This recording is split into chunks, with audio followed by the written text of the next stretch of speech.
Todos sabemos la problemática existente en diferentes ángulos en nuestra sociedad. Y solamente trabajando en conjunto, trabajando en equipo. Y es eso lo que hoy viene a sumarse el Consejo Interreligioso con el apoyo y el respaldo que cada uno de ustedes, no solamente como figuras sociales, sino como líderes espirituales, es donde se tiene el mayor grado de impacto. Tejer redes sociales y tejer redes de apoyo es la manera más práctica para poder colaborar, contribuir para que tengamos aspiraciones a una sociedad más igualitaria y más justa. Poder apoyar y poder respaldar a las personas, o bien que se encuentran bajo el influjo de alguna sustancia, o bien que han sido afectadas en su patrimonio por algún probable delito. Gracias por su presencia, gracias por esta convocatoria que nos ayudaron y nos apoyaron a realizar, y desde el programa de prevención, a través de la educación, estaremos llegando a cada una de esas comunidades para que multipliquemos en conjunto y en equipo y tendamos esas redes de apoyo para que toda aquella persona que pueda estar siendo afectada encuentre precisamente eso, el respaldo, el apoyo, el acompañamiento. Y créanmelo, muchas veces con solamente escucharlos, las personas cambian su perspectiva de vida, la cambian para bien. Pero hay que saberlos escuchar, hay que ir a las calles, hay que ir a las comunidades, hay que ir a los mercados, hay que caminar, caminar y caminar. Y eso es lo que este programa realiza. Principalmente el programa de prevención a través de la educación va a las escuelas. Hemos encontrado en conjunto con la Secretaría de Educación y en conjunto con el municipio de Benito Juárez, el que las escuelas secundarias y preparatorias es la franja de edad donde más susceptibles están nuestros jóvenes y nuestras señoritas de ser cooptados por grupos delincuenciales y porque se puedan sumar al consumo de sustancias psicoactivas. Y es ahí donde estamos trabajando, pero eso no significa que solamente en este grupo etario podamos nosotros estar trabajando desde la Fiscalía, sino que a través de estas alianzas poder llegar a todos los sectores de la sociedad. Porque cada vez que una persona deja de consumir y cada vez que apoyamos a una persona a localizar a su ser querido o a evitar una probable conducta delincuencial, estamos construyendo mejores familias y, lógicamente, mejores seres humanos, que es el propósito de este programa. Muchísimas gracias por estar aquí presentes junto con toda esta hermosa comunidad que compone cada una de sus comunidades que ustedes representan. Muchísimas gracias y bienvenidos en nombre del Fiscal General del Estado, el licenciado Raciel López Salazar.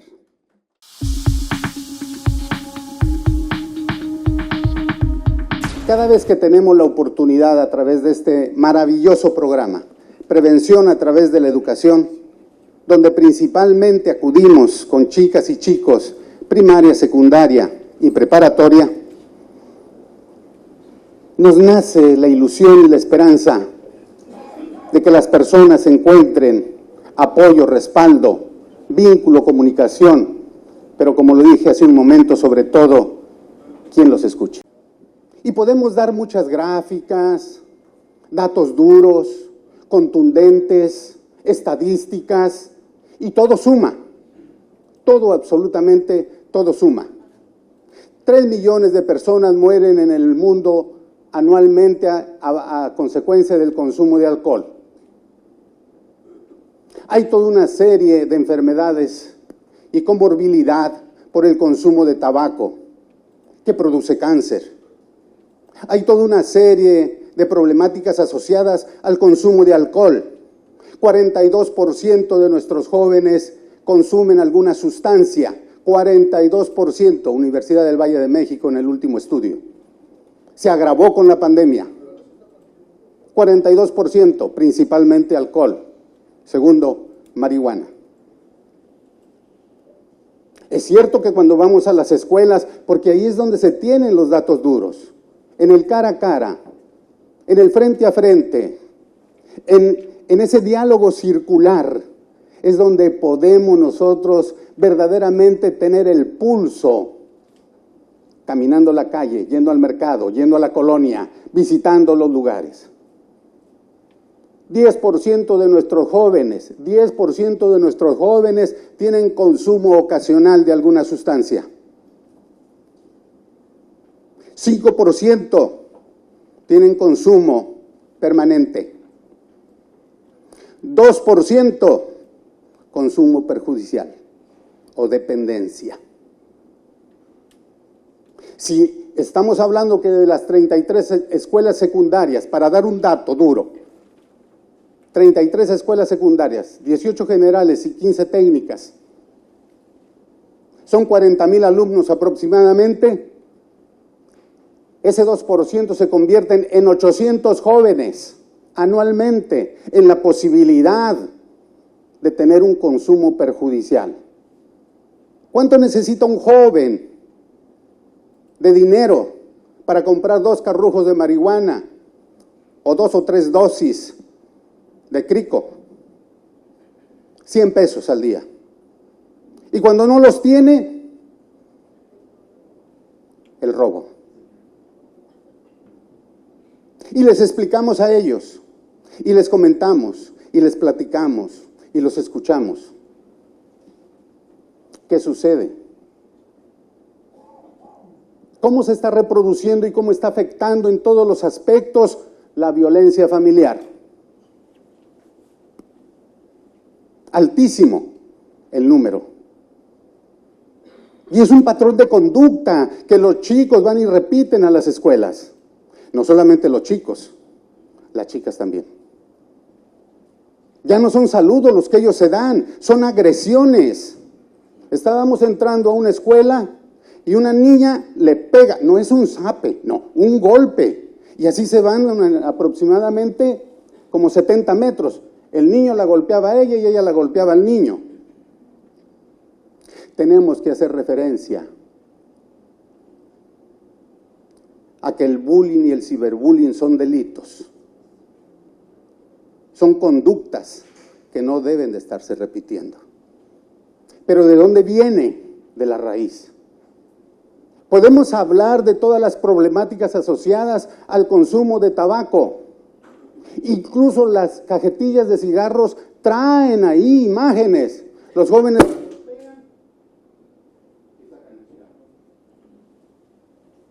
la golpean y sacan el cigarro. Ya ni ven la imagen. Oye, te produce cáncer. Oye, consumir alcohol te produce cirrosis. Y la cirrosis hepática te produce cáncer también. Cáncer de garganta. Sí escuchan, no es que no escuchen, pero la carga emocional negativa que traen es muchísimo más alta del mensaje, de la información, de la estadística, del número. Porque ese número lo pudieron haber escuchado en la televisión incluso, o en alguna literatura. Con el paso del tiempo nosotros hemos aprendido que son importantes las estadísticas. ¿Cuánto robo hay? ¿Cuánta violencia familiar?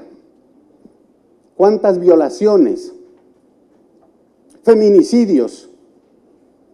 ¿Cuánta problemática existe? Y sí la escuchan, pero hay algo muchísimo más importante. Es importante la información, es importante la comunicación, pero es muchísimo, muchísimo más importante la sensibilización. ¿Cómo podemos sensibilizar para que el mensaje penetre verdaderamente y pueda ser un efecto positivo, constructivo y a la vez pueda ser compartido? Hace tiempo tuve la oportunidad de aprender algo, que era a través de poder compartir un testimonio. El testimonio toca fibras. El testimonio directo eleva sentimientos. El testimonio directo genera conciencia. Yo no estoy diciendo que los hábitos o la información o las estadísticas no lo generan. No, pero el testimonio lo genera de manera más contundente.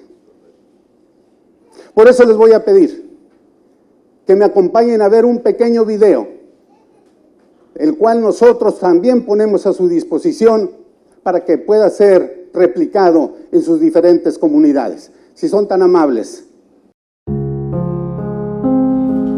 Nunca pensé que al tomar mi primera cerveza me iba a ocasionar un daño tan terrible. No solamente en mi organismo, sino que también afecté de manera contundente a mis padres, a los cuales siempre he amado.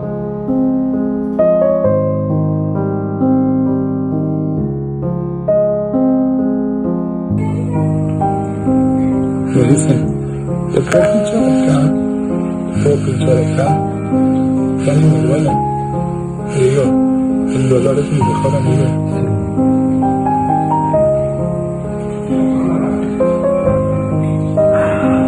Aquí voy a estar contigo.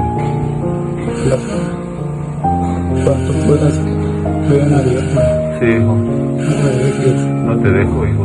Tus palabras me ayudan. Yo vengo a diario, hijo.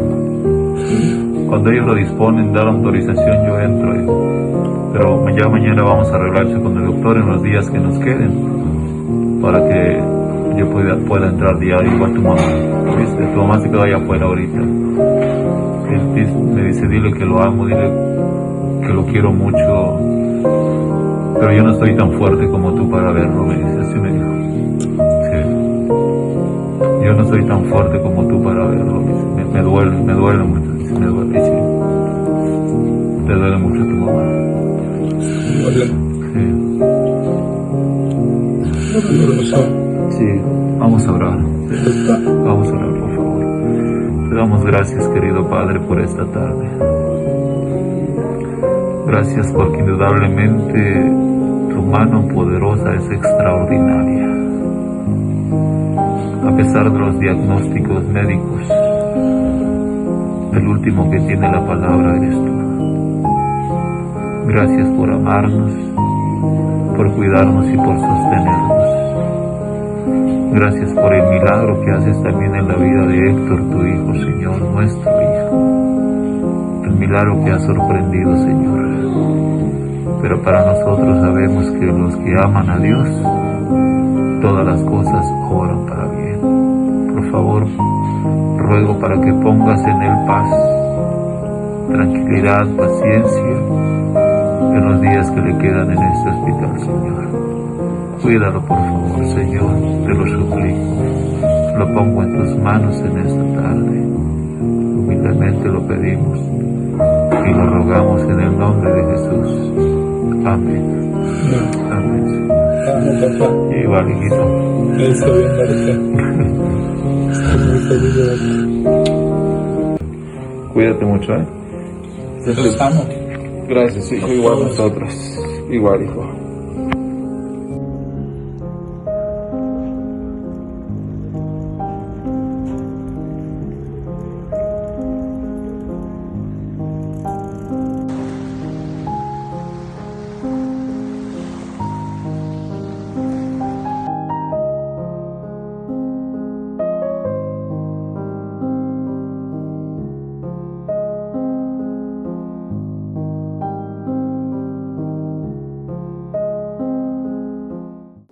Héctor tenía algo muy favorable, una red de apoyo. Ahí estaban sus padres. Fue un joven que no supo elegir amistades. Fue un joven que no supo decir no a la primera cerveza. Pero por algo son las cosas. Por algo y para algo suceden los acontecimientos. Hoy Héctor forma parte de nuestro equipo de trabajo en el área de prevención a través de la educación. Y les quiero pedir que lo recibamos con un fuerte aplauso.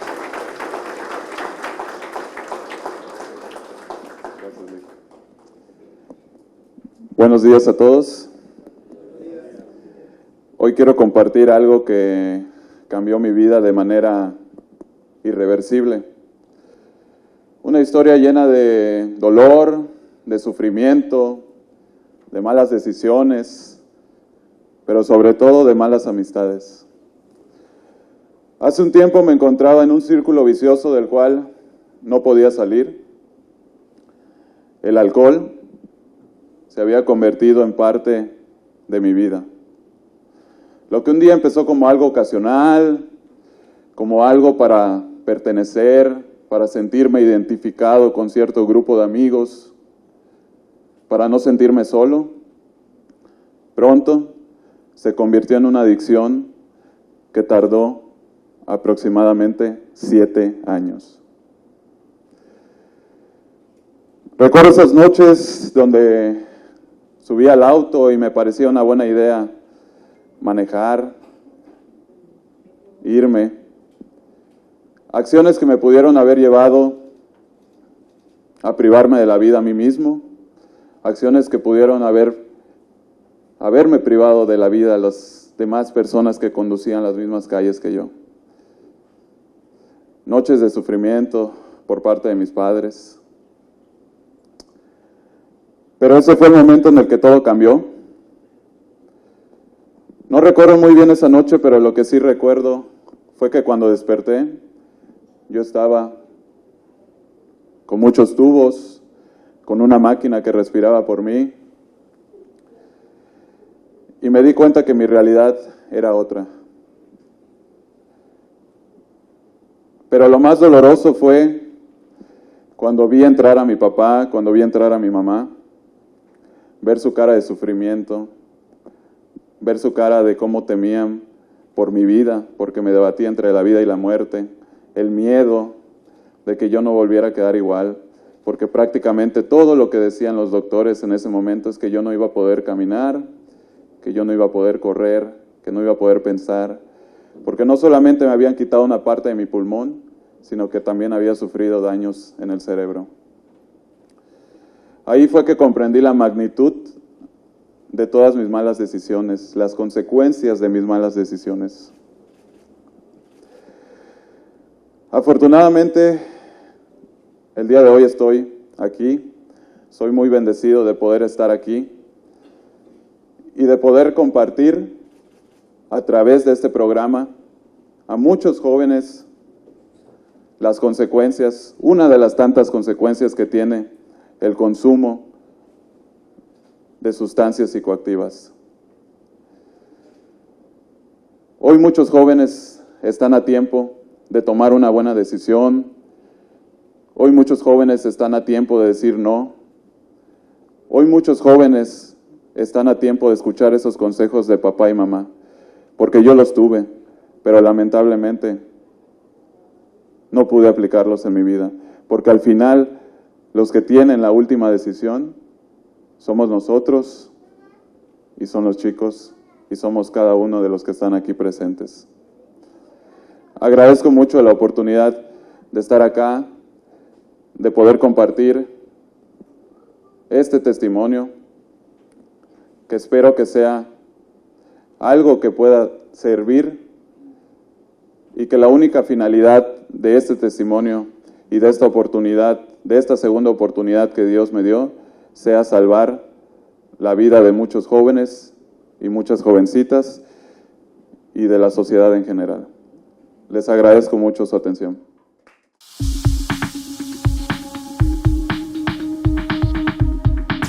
Buenos días a todas las personas presentes. Para mí es un gusto estar aquí con ustedes. Agradezco al fiscal general del Estado y al licenciado Miguel Ángel por la invitación y bueno, es un gusto volverlos. La siguiente frase que tenemos y que seguramente también hemos escuchado es: calladita te ves más bonita. Aquí a las mujeres se les genera una responsabilidad por el surgimiento de conflictos. Entonces, habríamos que reflexionar que esta frase no es nada adecuada. Vieja tenías que ser. Bueno, esta palabra menosprecia las capacidades de las mujeres. La siguiente palabra dice: mujer que sabe latín no tiene marido ni buen fin. Bueno, estudiar limita las vivencias de las mujeres.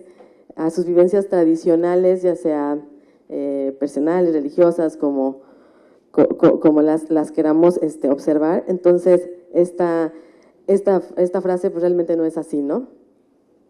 Date a respetar. Oye, esta frase genera demasiada violencia. Que alguien la ataque depende de su comportamiento. Pues no depende del comportamiento de ella, ¿no? ¿Y es tu cruz o es la cruz que te tocó cargar? Esta frase también es muy violenta porque demarca la obligación de las mujeres de aguantar violencias. Ahora les voy a decir qué es la violencia contra las mujeres. Bueno, en México tenemos una ley general creada a partir del 2007, que es la Ley General de Acceso de las Mujeres a una Vida Libre de Violencia, y esta ley nos define qué es la violencia contra las mujeres y, en consecuencia, contra las niñas y adolescentes. Y es cualquier acción u omisión basada en su género que les cause daño o sufrimiento psicológico, físico, patrimonial, económico, sexual o la muerte tanto en el ámbito privado como en el público. Ahora, ¿qué es género? Bueno, este concepto principalmente lo definió la Conferencia Mundial sobre las Mujeres en 1995 en Beijing, y bueno, establece que son los papeles sociales construidos para la mujer y el hombre, asentados con bases en su sexo y dependen de un particular contexto socioeconómico, político y cultural, y están afectados por otros factores, que son la edad, la clase, la raza y la etnia. Bueno, las desigualdades se traducen en violencias y es importante tener bien presentes que estas desigualdades siempre van a generar violencia. ¿Por qué? Porque con base en hacer esta diferencia entre lo masculino y lo femenino, se convierte esta desigualdad y en consecuencia se traduce esta violencia. Por ello, las mujeres, niñas y adolescentes alrededor del mundo enfrentan problemas desde los tradicionalmente reconocidos hasta aquellos que son difíciles de ver y nombrar. Trabajar en ciertas profesiones y oficios, desde ahí viene una diferencia de que en qué van a trabajar hombres y en qué van a trabajar mujeres, totalmente una desigualdad, ¿no? No trabajar y dedicarse exclusivamente al hogar, la maternidad y la crianza. Esto es muy adecuado, pero debe de ser siempre una elección libre de todas las mujeres y no una imposición. Los casamientos y la maternidad forzada claramente es una violencia. No acceder a espacios de poder público y de toma de decisiones. La trata de personas, la explotación sexual y el trabajo infantil y la mutilación genital. Bueno, ¿cómo identificamos las violencias? Como les comenté, en México tenemos esta Ley General de Acceso a las Mujeres a una Vida Libre de Violencia, creada desde el 2007, y bueno, esta ley nos establece los tipos y las modalidades. Dentro de estos tipos tenemos la violencia psicológica, la física, la patrimonial, la económica, la sexual, la vicaria y la feminicida. Estamos viendo los tipos, ahora vamos a ver las modalidades. Estas modalidades se refieren a el ámbito en el que ocurre esta violencia. Y estas violencias pueden ocurrir en los siguientes ámbitos: en el familiar, en lo laboral, en lo docente, es decir, en las escuelas, en la comunidad, violencia institucional, violencia política, digital y mediática.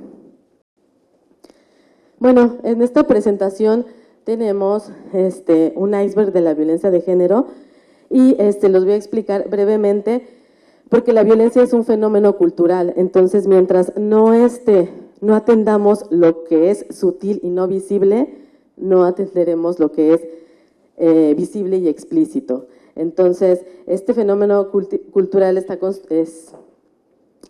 construida y validada por los grupos sociales desde sus fundamentos, concepciones de lo que es ser hombre y ser mujer, ser masculino o lo que es ser femenino.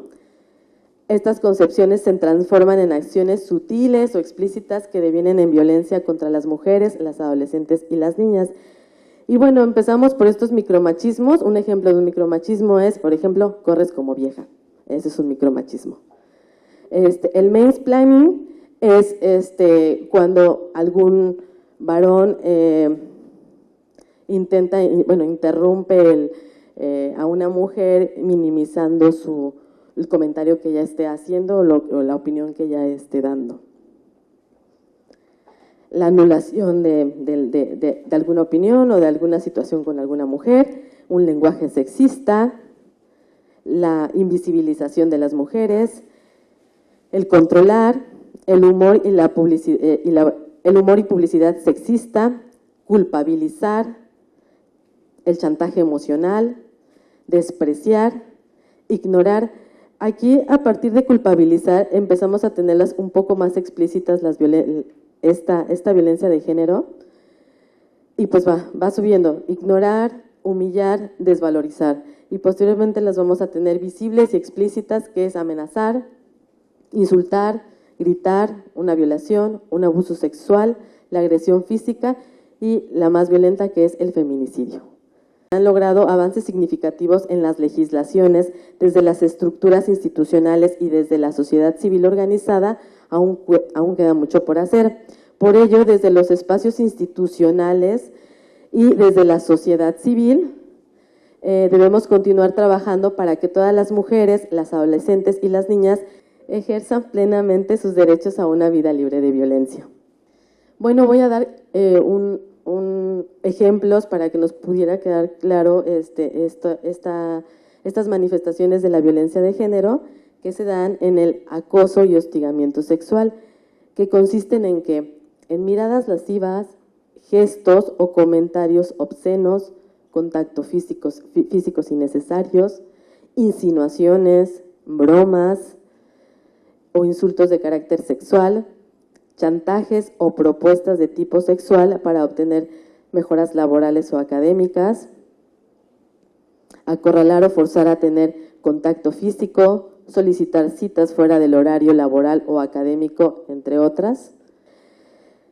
Otra de las manifestaciones es la discriminación de género, comentarios o chistes machistas, expresiones y actitudes misóginas que desprecian a las mujeres y a lo femenino, comentarios sexistas sobre la apariencia, ignorar aportaciones, excluir, menospreciar el trabajo, conocimientos o habilidades o descalificar con argumentos o expresiones sexistas, negar una licencia por embarazo, maternidad o paternidad, manifestar prejuicios de género y fomentar estereotipos de género, entre otras. La violencia digital de género, bueno, esta consiste en amenazas, comentarios o insultos sexistas en redes sociales, correos electrónicos o cualquier otra plataforma web. La vulneración de datos e información privada motivada por razón del sexo, orientación sexual, identidad o expresión de género. Acosar o hostigar sexualmente a través del uso de mensajería instantánea, redes sociales u otros espacios o medios virtuales.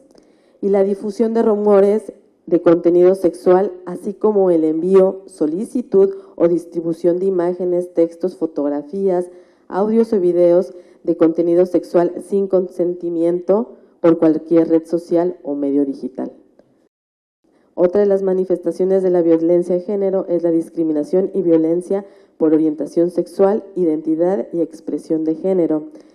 Esta consiste en excluir de grupos de trabajo, espacios o actividades por ser parte de la población LGBTI y más. Comentarios, chistes, bromas o burlas derivadas de la orientación sexual, identidad y expresión de género de las personas. No reconocer la identidad de género de las personas. ¿Cómo podemos medir el riesgo frente a la violencia? Bueno, el Centro de Justicia para las Mujeres y la Fiscalía cuenta con una herramienta que se llama violentómetro. Este violentómetro nos va midiendo esta violencia desde un como un semáforo de verde, amarillo hasta rojo.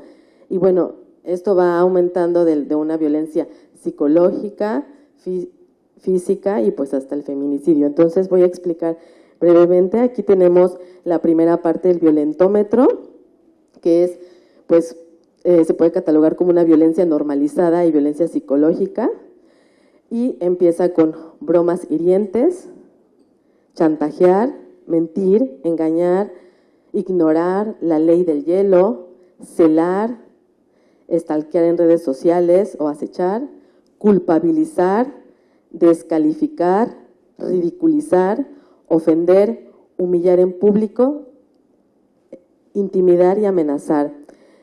Y entonces la violencia va avanzando, va subiendo de nivel estas situaciones que se viven, y entonces va pasando a violencia física y también a violencia patrimonial, que puede ser controlar y prohibir, amistades, familiares, dinero, visitar ciertos lugares, la apariencia, controlar las actividades, el celular, los mails, las redes sociales, destruir artículos personales, manosear, caricias agresivas, golpear jugando, pellizcar, arañar, empujar, jalonear, cachetear y patear.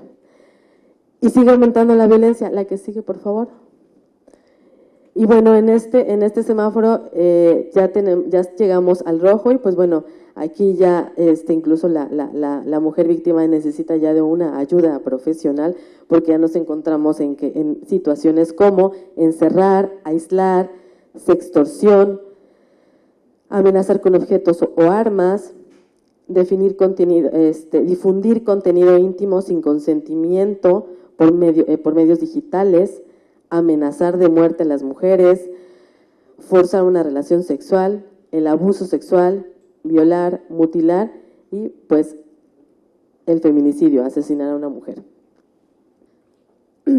¿Por qué no se busca ayuda?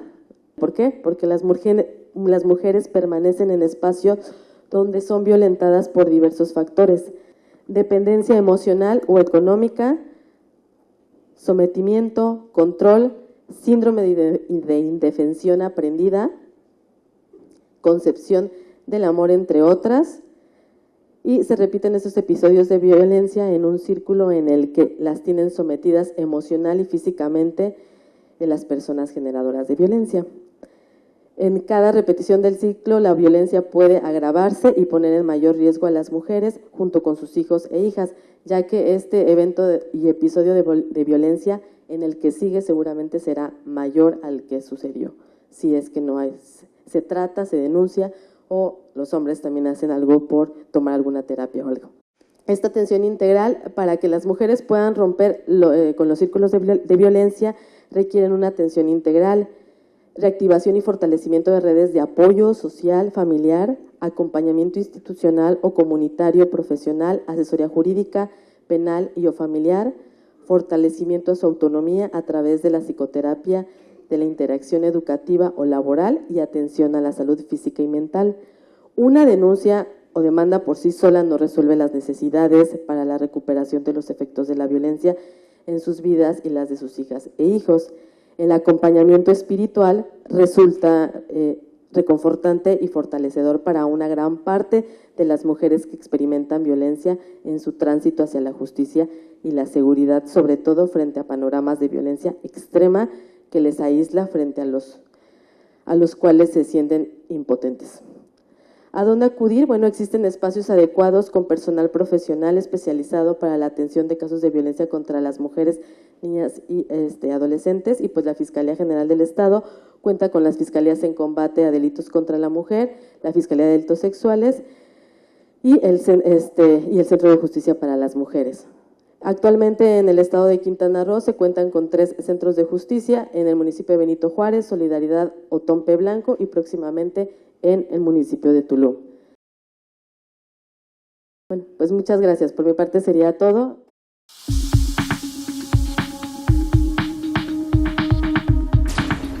Delitos sexuales, ¿qué es? ¿Cómo prevenir? Y cómo actuar ante la violencia sexual. Es una de las agresiones más severas contra la integridad física y psicológica de las niñas y adolescentes. Abuso sexual infantil se puede dar de dos maneras, uno abierto y uno cerrado. El abierto es aquel que da manera abierta directamente sexual, aunque puede existir la intención de ocultar la parte abusiva, no se busca ocultar la parte sexual. El abuso sexual cerrado es mucho más discreto, por lo tanto es más difícil de identificar, ya que el contenido sexual del acto es lo que busca esconder y no lo violento del hecho. El abusador actúa como si no estuviera ocurriendo una actividad sexual. La traición y la mentira son doble. El niño está siendo sexualizado, pero es engañado para que no lo viva de esa manera. A lo mejor lo trata de hacer un poquito más normal, normalizan esa conducta, y a veces pues los propios niños pues no saben identificar si está siendo violentado sexualmente. Señales de alarma: dolores abdominal recurrente, dolores de cabeza sin causa orgánica, trastorno de la alimentación, bulimia y anorexia, infecciones urinarias repetidas sin causa orgánica o externa identificable, alteración en el nivel de actividad junto con conductas agresivas o regresivas, trastorno del sueño, pesadillas o terrores nocturnos. Factores que aumentan el riesgo: la baja autoestima. Son especialmente vulnerables debido a las necesidades de afecto, admiración y aceptación. Los niños con autoestima baja son más propensos a ser atraídos por quienes ofrecen adulación, regalo y atención especial. Consejo: ayudar al niño a desarrollar su autoestima, identificando un pasatiempo, actividad, habilidad que disfrute, reforzar la identidad como miembro valioso. Factores que aumentan el riesgo: el acceso no supervisado de las tecnologías. Pues desafortunadamente la tecnología también es un campo de juego para los perpetradores de Internet. Les proporcionan un acceso significante mayor a posibles víctimas, junto con el anonimato añadido y la capacidad de mantener en secreto. Pues todos sabemos que ahorita existe pues mucha violencia a través de las redes, el teléfono. Si uno no supervisa, pues obviamente a los niños y adolescentes el manejo de esas redes, pues pueden caer pues a través de un delito. Como ustedes saben, también tenemos una alza en los delitos de violencia digital, publicación de fotos, videos, en lo cual pues a veces no nos damos cuenta y ellos están pues abierto al teléfono sin vigilancia o supervisión. Factores que aumentan el riesgo de pues la violencia familiar. La violencia familiar fomenta un ambiente hogareño inestable, inseguridad, mala comunicación y la agresión pues mal controlada. Cada uno de estos factores pues aumenta el riesgo de abuso sexual infantil. Bueno, estrategias del abusador: el desarrollo de intimidad y alianza. Pues este es el primer paso, que implica el acercamiento consciente por parte del abusador para generar cariño, confianza y cercanía con el menor. Esta etapa de seducción puede durar meses o años antes de que ocurra el primer evento del abuso sexual. El contacto físico, pues, que aparenta ser apropiado, implica un acercamiento consciente por parte del abusador para generar cariño, confianza y la cercanía con el menor. Esta etapa de seducción puede durar meses o años que ocurra el primer evento. Abuso sexual o violación. En este momento el menor se siente que la relación ya no es adecuada, aunque el menor no pueda entender el por qué, simplemente no se siente cómodo con ello. No existe placer sexual en todos los casos. La ambivalencia también puede darse porque el abusador a veces es quien cuida, protege y da cariño. La mente se disociaría de tal manera que mientras esté sucediendo el abuso se irá a otro lado, de manera que pueda protegerse de lo que está sucediendo, evadiendo la realidad. Y pues obviamente existe la amenaza. El miedo es inducido por amenazas o chantajes, la lealtad a través de privilegios. Es común que el abusador pues torture psicológicamente al niño, diciéndole que todos creerán en la palabra del adulto y no del menor. y que pues solo se ganará que sea castigado y maltratado. Eso sería todo. ¿Algunas preguntas?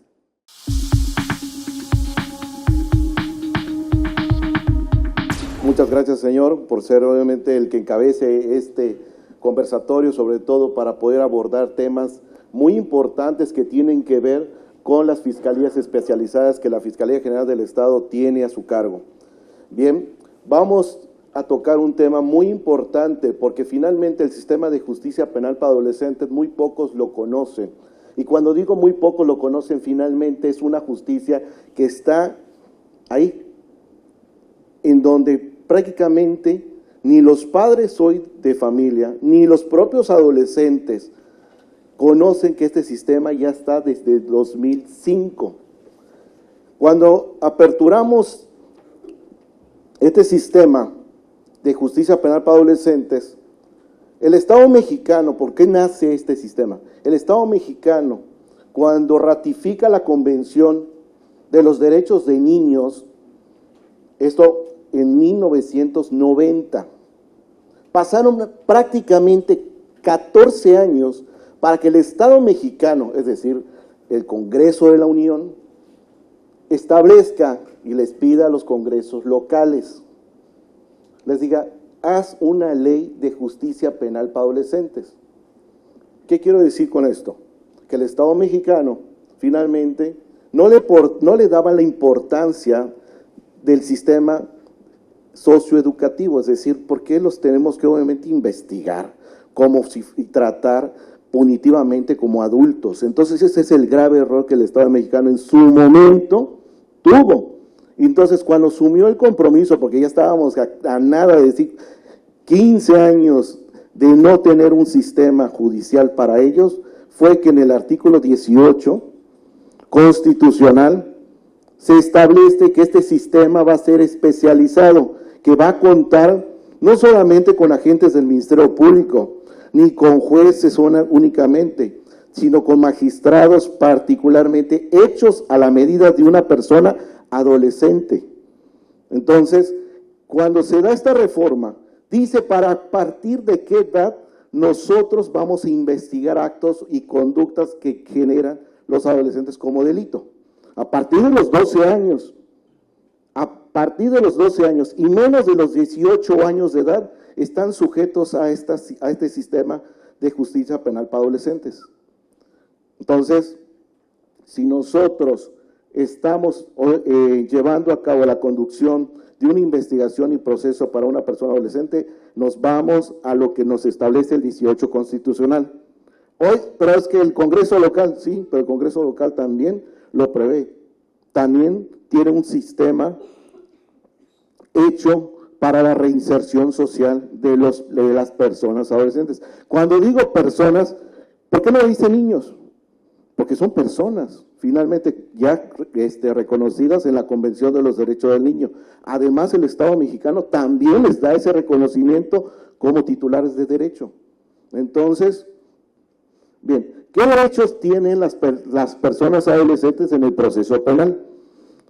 Finalmente, dentro de sus derechos es a ser tratados como inocentes hasta que se le compruebe su responsabilidad, ser respetados en su intimidad personal y familiar, recibir un trato justo y humano, no ser sometidos al maltrato, incomunicación, coacción psicológica o cualquier otra acción que atente contra la dignidad de la persona adolescente, que se le priorice las actividades de capacitación para el trabajo. Cuando tomo en cuenta este último punto, el sistema está hecho socioeducativo, es decir, todos aquellos adolescentes que han carecido desde su infancia, adolescencia, el acompañamiento y seguimiento de los padres de familia. Cuando digo están en totalmente abandono, muchos de los adolescentes en conflicto con la ley penal no tienen ni siquiera la primaria. Carecen de esa educación básica. Por eso es importante abordar este tema. El objetivo del sistema penal para adolescentes es garantizar los derechos humanos de las mismas personas adolescentes. Permitir que los adolescentes se hagan responsables de sus propias acciones. Es decir, un adolescente que lleva a cabo una conducta maneja un vehículo, de manera culposa, se pasa un alto, causa un daño. Entonces el responsable es el dueño del carro que se lo dio y no propiamente el adolescente. No, la ley no dice eso. La ley dice que la persona adolescente que conducía el vehículo se tiene que hacer responsable penalmente de lo que causó, generando un trabajo para poder obviamente reparar el daño. Pero entonces los papás no tienen responsabilidad civil o penal. Sí, para allá vamos. Cuando el adolescente se le declara en ejecución, en estado de insolvencia, entonces agarramos nuestra sentencia y nos vamos por la vía civil contra el padre, porque así lo establece la ley. Pero penalmente nos vamos hacia la persona que llevó a cabo esta conducta. Corregir los errores con las personas a quienes se les ha hecho un daño. Es muy importante la justicia restaurativa. Les voy a decir por qué. Porque muchas veces dentro de las conductas de índole sexual, el adolescente es el que ejerce la violencia sexual a la hermanita, por poner un ejemplo. Entonces, ¿qué es lo que se hace o se trabaja en los centros de internamiento para adolescentes? Buscar que la reparación del daño sea integral. Se busca obviamente que la víctima, que es la niña, lleve un proceso terapéutico, pero también que el adolescente vea que también lo que causó es reprochable y que además en algún momento de su cumplida su sentencia en el centro de ejecución penal para adolescentes va a ser restituido ¿a dónde? Al núcleo familiar, o sea, va a regresar a la casa. Entonces hay que trabajar para buscar que tanto hermano y hermana vuelvan a ser ese núcleo familiar, pero para esto tiene que haber un compromiso donde papá y mamá tienen que darle seguimiento, porque se hace muy fácil decir, pues que cumpla su sanción, pero yo ya no reparo el tejido social, el tejido familiar, se queda abandonado por un tema de responsabilidad. Entonces hay que trabajar con eso, y para eso se trabaja con asociaciones civiles, se trabaja con temas educativos, psicológicos, de trabajo, donde el adolescente reconozca que la conducta no puede ser aplaudible, sino reprochable por el Estado. Entonces, esa es otra de las cosas que se trabaja. Promover la educación, atención integral y reinserción social de los adolescentes en la familia y la sociedad. Parte de lo que carecen los adolescentes en un centro de internamiento es exactamente que no saben llevar a cabo un empleo honesto, justo, que carecen de educación, que tienen problemas en los núcleos familiares. Hay muchos adolescentes hoy en día que tienen problemas de origen, es decir, de crianza, donde el padre ha sido generador de violencia, donde la madre ha sido totalmente del abandono de los jóvenes para poder darle seguimiento a su educación de alguna manera afectiva. Entonces todo eso finalmente se establece dentro de un plan de restitución de derechos. Ese plan de restitución de derechos lo aplicamos todos los que estamos en el sistema de protección, todos. Y cuando digo todos es disciplina, fiscalía, educación, secretaría de salud, porque muchas veces estos jóvenes también tienen enfermedades, también tienen derechos a ser restituidos en ese momento. ¿Qué conductas cometen las personas adolescentes? Las más comunes. En el fuero común, podemos hablar del fuero común, está el robo con violencia física, el homicidio doloso, delitos contra la salud en su modalidad de narcomenudeo, violación, secuestro y lesiones dolosas. En el año 2025, actualmente se tienen privados de su libertad aproximadamente 56 personas adolescentes, cuyas edades están arriba de 14 y menos de 18 años. El artículo 18 constitucional es claro en citar qué edades, desde a partir de qué edad está sujeto a este sistema. Bien, las personas adolescentes que únicamente pueden estar privadas de su libertad son a partir de los 14 años. Entonces, a ver, un adolescente que no está en los 14, pero que está entre los 12 y los 13 años, menos de los 14 años, lo puedo someter a un internamiento Pues les digo que no, porque el sistema está hecho socioeducativo, es estar buscando formas de cómo educar a ese joven. Bien, y para eso nosotros le tenemos que dar herramientas y tenemos que trabajar transversalmente las instituciones de gobierno, municipales, estatales y federales, porque finalmente es una estrategia para poder combatir y atender el tema de los adolescentes en el conflicto con la ley penal. Por eso es muy importante que todos sumemos el esfuerzo, asociación civil, dependencias de gobierno, para que esta problemática que está en nuestras calles, está en nuestras colonias, está inclusive en momentos que vive el país, porque no es solamente de Quintana Roo, si nada más nos calamos a que en Quintana Roo nada más hay violencia, no, esto es a nivel nacional. Entonces, ¿su sistema es de Quintana Roo? No. La ley nacional, como dice bien claro, la Ley Nacional del Sistema Integral de Justicia Penal para Adolescentes se aplica desde Quintana Roo hasta Baja California Sur. Eso de que, no, es que aquí somos muy benevolentes y aquí tenemos una ley que es muy flexible para ellos. Lamento decirles que esta ley está hecha para todo el país. ¿Qué podemos, obviamente, enriquecernos de las experiencias que tenemos cada día con unas personas adolescentes en conflicto con la ley penal? Ver cómo lograr un proyecto de vida. Esa es la parte esencial que tiene cada una de las personas que se ven involucradas en esto. Lograr un proyecto de vida. Muchos de ellos carecen de eso, porque hay vulneración de derechos, hay falta de economía, hay vulneración en cuanto a sus derechos personales, sexuales muchas veces. Entonces, ¿qué hay que buscar y lograr con todo esto? Llegar al fondo de cómo el adolescente cayó en una conducta reprochable en el Estado. Buscar el origen. Es muy fácil decir, pues sí, atribúyeselo, pero ver atrás de esa persona adolescente, qué es lo que detonó esa agresión hacia la mujer, qué es lo que detonó esa necesidad de tener en su poder, pues muchas veces, recurso. Entro a robar al Oxxo porque tengo la necesidad de comer, tengo la necesidad de poder vender lo que robo para poder subsistir. Eso no se cuestiona a nadie, porque es muy fácil citar y señalar que la conducta es reprochable, sí, y que para eso hay un sistema.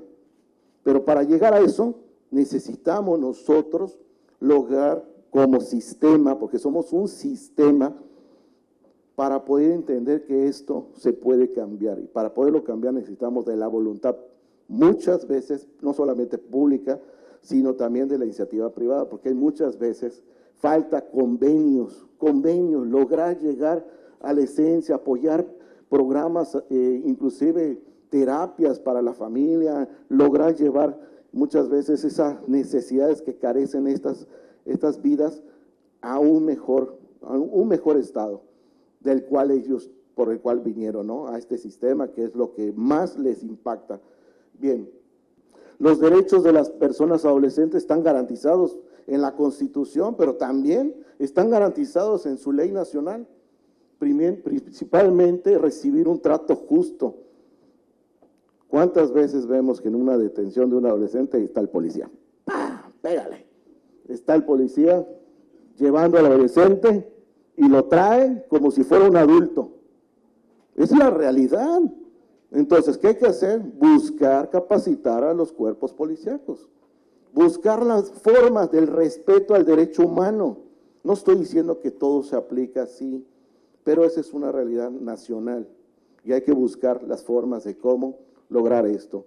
Inconformarse contra resoluciones que les afecten. Muchas veces dicen, un auto de vinculación, tengo una medida cautelar privativa de libertad, entonces tengo un derecho de recurrir a la sala, a un magistrado, a un juez de distrito, para que me cheque si realmente me han violentado mis derechos fundamentales. Bien, de ahí, preso. Ser escuchado en todas las etapas del procedimiento. No, desde que llegas al momento de una detención de una persona inocente, te callas. ¿Quieres levantar la mano ante el juez de control? No, que hable tu abogada. ¿Quieres pedir una opinión? No, no participas en él. No, en el sistema de justicia penal para adolescentes se respetan cada uno de estos derechos. se le respeta, se le respeta. De ahí a ser asistido por una persona licenciado en Derecho, defensor público o privado, pero que tenga conocimientos en el sistema. Es muy fácil decir, pues Pablito, yo soy licenciado en Derecho y yo conozco la Constitución y conozco el Código Nacional de Procedimientos Penales. Pues se equivocan, porque aquí los puedo revocar. Aquí logro, a través de un juez de control, decir, él no es especializado. ¿Y sabe por qué? Trato, busco, de alguna manera decir, pero ese es el derecho de él, de nombrar a quien quiera. Sí, pero ahí hay algo que a mí me afecta en un futuro, una reposición del proceso. Y para eso tengo que lograr que quien lleve su defensa sea alguien que conozca el sistema y no cuando lo revoquen me digan, ¿en qué parte te quedaste en juicio? Pues regrésate porque resulta ser que le violentó sus derechos el defensor privado que designó él. Entonces buscamos que esto sea acorde a sus derechos. El proceso penal para adolescentes es igual que el que se llevan adultos, procesalmente sí, pero se llevan dos cosas distintas. Los principios rectores. En materia para adolescentes, rapidito así, nos vamos. En 5 meses yo ya tengo una sentencia. En adultos tardan 2 años, 3 años, en amparos. Pero acá, rapidito, yo ya tengo a una persona adolescente en un proceso, ante un juez de enjuiciamiento. Esa es la gran diferencia entre ellos y nosotros. Finalmente, como pueden observar en la diapositiva, están todas las partes, tal cual como parecen, inclusive en adultos. Es lo mismo. Entonces, la que sigue. En resumen, este sistema busca garantizar los derechos humanos de las personas adolescentes que cometen delitos. Se basa en la protección integral de la infancia. Se fundamenta en el reconocimiento de las personas adolescentes como sujetos de derecho y obligaciones. Promueve la formación de la persona adolescente. Fomenta vínculos socialmente positivos. Promueve el pleno desarrollo de la personalidad y se basa en un proceso acusatorio y oral. Es lo mismo que el de adultos, nada más que corren otras reglas. Y esas reglas finalmente, los que somos operadores, el servidor público, que es el Ministerio Público Especializado para Adolescentes, el juez de control para adolescentes, finalmente el defensor público también tiene que ser especializado en adolescentes, garantizando en todo momento sus derechos fundamentales. Hasta ahí sería mi intervención. En la lámina finalmente nos encontramos en este edificio donde nosotros llevamos a cabo la recepción de las investigaciones, de las denuncias en contra de personas adolescentes, por lo cual el contacto, la dirección aquí está para cualquier información. Gracias, muchas gracias a todos.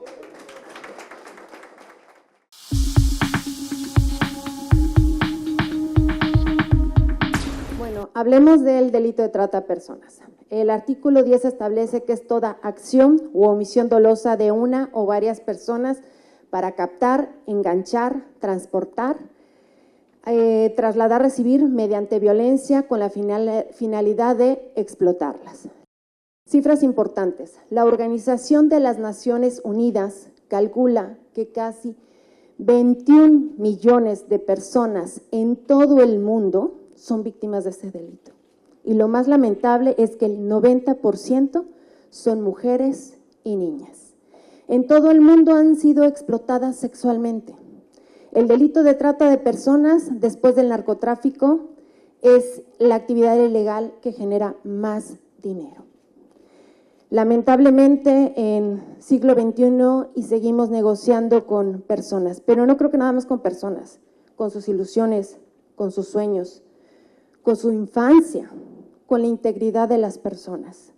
Oferta, demanda. La penalidad del delito de trata de personas, la máxima de 30 años, la mínima de 15 años.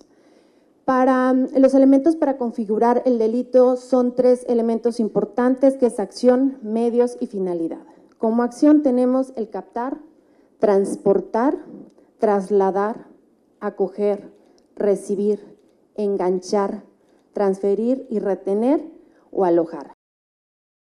Los medios, amenazas, engaños, abuso, fraude, violencia, cualquier otro medio de intimidación hacia las personas. El propósito, la principal, la prostitución. Lamentablemente, lo veíamos hace un momento, por medio de engaños ¿Qué pasa con una persona, hombre o mujer, en su mayoría, ya lo vimos, mujeres, que tiene el sueño de tener una mejor vida, una mejor calidad de vida para su familia, para sus hijos, donde en el país que radica no las tiene y alguien le ofrece tener un trabajo estable, una cantidad de dinero que le ayuda a solventar sus gastos para ella y para su familia, y ella ilusionada llega a un país, pero ¿qué cree? En ese momento le retienen documentos, pasaporte, y le dijeron, bueno, ¿vas a trabajar de modelo? No, te vas a prostituir. ¿Y qué crees? Me debes una cantidad exagerada porque yo ocupé un boleto de avión, te estás alojando, te voy a dar comida, y todo lo que produce ella por la prostitución solamente obtiene un 10%. La deuda nunca la va a terminar de pagar. ¿Qué hace en un país donde no conoce a nadie, donde la tienen retenida, donde lo único que ella buscaba era una mejor oportunidad para ella y para su familia? Tenemos también la esclavitud. Dicen, ¿la esclavitud en esta época? Sí. ¿Alguien recuerda ese caso muy sonado a nivel nacional, internacional, que lamentablemente sucedió aquí en México en el 2015? Se llama Sundori, que trabajaba en una tintorería donde la esclavizaron. Yo creo que ya ahorita los animales ya ni los amarramos. A ella la tenían con una cadena. La tenían trabajando día y noche. Ella manifiesta que había días que no comía. Duró 5 días sin comer. No le daban agua. La golpeaban. La lastimaban. Decía ella que comía el plástico donde se envuelve la ropa para no sentir hambre. Así pasaba mucho tiempo. Hacía sus necesidades en un bote, no se bañaba. Perdió toda ilusión hasta que en algún momento tuvo la oportunidad y escapó y denunció. Pero tuvieron que haber pasado 2 años para que ella pudiera escapar, para que fuera y denunciara a las autoridades lo que estaba pasando. 2 años. ¿En qué época vivimos que todavía tratamos a las personas peor que animales? Tenemos también trabajos forzados, mendicidad, adopción ilegal, matrimonios forzosos o serviles que todavía, por usos y costumbres en muchos estados, lo ven normal. Lo ven normal que un señor de 50 años se case con una niña de 12 años y todavía tener que pagar como si fueran animales. Muy lamentable. Existen algunas formas para la captación y enganche. Las más comunes es el engaño y la manipulación sentimental. Las personas tratantes utilizan esta estrategia para jugar con los sentimientos de las víctimas. Y este tipo de situaciones no reconoce edades. Hay un asunto que tuvimos hace un mes, donde una chica de 25 años se escapó de su tratante. Ella tuvo una relación con un compañero de trabajo, lo conoció un mes, hicieron novios, a los 2 meses ya vivían juntos y posterior a esto él la empezó a manipular, le compró lencería, le abrió una página en internet donde la estuvo prostituyendo. Venían golpes, le exigía 3,000 pesos de cuota diaria si no la golpeaba, la obligaba a besarle los pies, a hincarse y ella con el temor, porque la amenazaba con su familia, no podía salir. Ella menciona que llegó a tener hasta 10 clientes en un día. Lamentablemente no tenía como la red de apoyo hasta que se acercó su mamá la apoyó, escapó, denunció y ahorita la persona la tenemos privada de su libertad. Ella se le está apoyando con su red de apoyo, con terapias psicológicas y sabemos que cualquier persona que haya caído en un delito de trata no volverá a ser la misma. También tenemos falsas promesas de trabajo, lo que les comentaba, la necesidad de cualquier persona que tenemos la necesidad de salir adelante, de tener una mejor oportunidad de trabajo. lamentablemente en esa situación se engancha. Medios electrónicos. Pues bueno, creo que todos tenemos ya acceso al Internet, todo se maneja ya por plataformas digitales, hasta un currículum nosotros lo podemos enviar por Internet, una solicitud de trabajo, mil cosas, ¿no? Es por eso que nosotros como padres de familia, como autoridades, necesitamos tener supervisión en los jóvenes. Todos tenemos el riesgo de caer en el delito de trata, pero ahorita los más vulnerables son nuestros niños y los jóvenes. Hay muchos videojuegos que de hecho se pueden jugar de forma aleatoria con otros y no sabemos quién está atrás de la pantalla. Y como papás decimos, bueno, es que está jugando un videojuego, ¿qué puede pasar? Hay interacción con la otra persona y no sabemos si esa persona es una persona de 80 años, 70 años, la edad que tenga, pero quiere envolver a mi hijo o a mi hija. También tenemos las plataformas para las personas ya mayores, de citas, Tinder. No sabemos quién está atrás, pero nosotros como padres de familia, como autoridad y sociedad, tenemos la responsabilidad, no solo dejársela a la autoridad, también como padres tenemos que estar alerta, tenemos que darle las herramientas necesarias para que no caigan, vigilarlos. No solamente es un videojuego, puede ser algo más. Bueno, ya habíamos hablado de las modalidades: esclavitud, prostitución, explotación, trabajo forzado. La Fiscalía Especializada en Combate al Delito de Trata de Personas ha logrado ejecutar 4 cateos, logrando el rescate de 131 víctimas, 72 mexicanas, 22 colombianas, 17 argentinas, 11 cubanas, 5 venezolanas, 2 guatemaltecas, una beliceña y una peruana. El delito de trata creo que es de los pocos delitos que tenemos que buscarlos como autoridad. Lamentablemente el 10% se denuncia en las instituciones. El otro resto, las autoridades tenemos que buscarlo.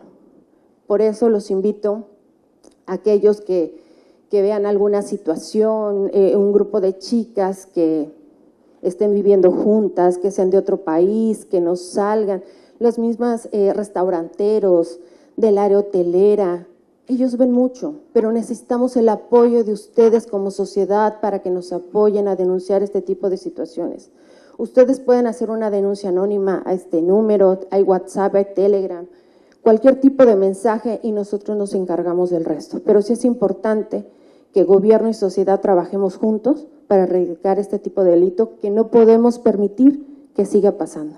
Estamos hablando de personas, de almas, de corazones, de ilusiones, y no podemos seguir negociando con esto. Muchas gracias. Gracias. ¿Tiene una pregunta?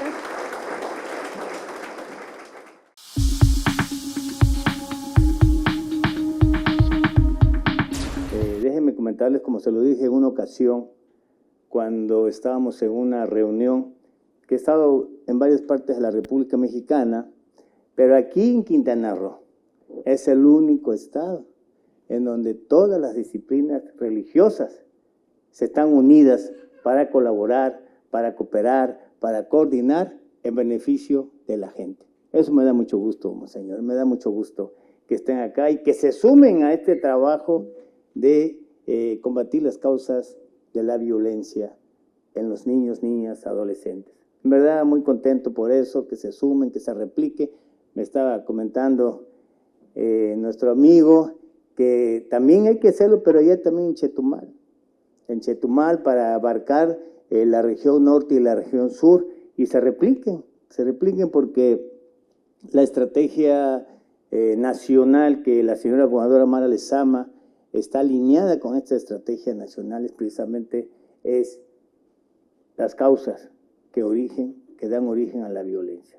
Pero también necesitamos fortalecer nuestra inteligencia, también necesitamos fortalecer nuestras policías con capacitación, también necesitamos fortalecer en buenos salarios, en oficinas dignas. Mire, estas oficinas muy dignas que gracias a la gobernadora tenemos, ¿verdad? Yo creo que vamos por la ruta adecuada, vamos por el camino trazado. Hemos estado aquí, tenemos 1 año y medio en la institución, al frente de la institución, y hemos detenido aproximadamente como 2.200 delincuentes de alto impacto,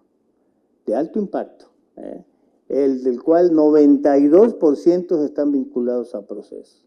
Y no vamos a permitir que gente sin escrúpulo, como lo expuso la titular de la Fiscalía de Trata, Nancy, robarle el sueño a los niños, niñas, mujeres. Eso no vamos a permitir. Tuvimos un caso recientemente, recibimos una información de la Embajada norteamericana en la cual estaban persiguiendo a un sujeto en 6 países, y nosotros aquí en la Unidad de Inteligencia de la Policía Ministerial llegó a la conclusión de que este tipo estaba en San Luis Río Colorado por pornografía infantil. Fuimos a Sonora, San Luis Río Colorado, se detuvo en su video, en su teléfono, tenía más de 500 videos, Estaba siendo perseguido por España, Venezuela, propio Estados Unidos, y nosotros lo identificamos allá en San Luis Río Colorado. Significa de que no vamos a permitir que ningún delincuente venga a robar la tranquilidad y marque la vida a los niños y niñas en el estado de Quintana Roo. Por eso, la verdad, yo les quiero agradecer a todos que se sumen, y también a los compañeros que integran la Fiscalía, que ha crecido enormemente en cuanto a la credibilidad de la gente.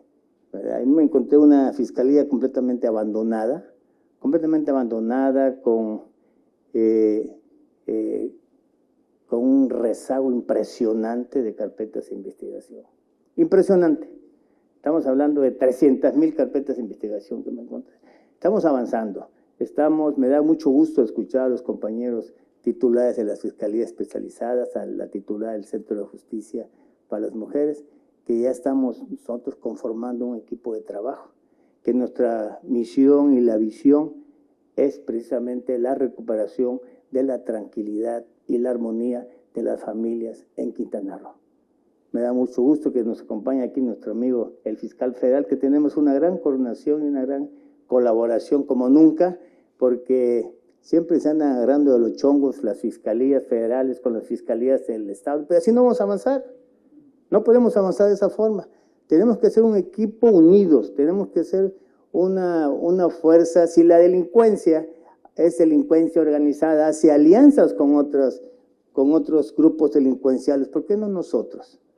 Tenemos que ser un solo equipo, sociedad y gobierno también, ¿verdad? La gobernadora, en verdad, todos los días, ella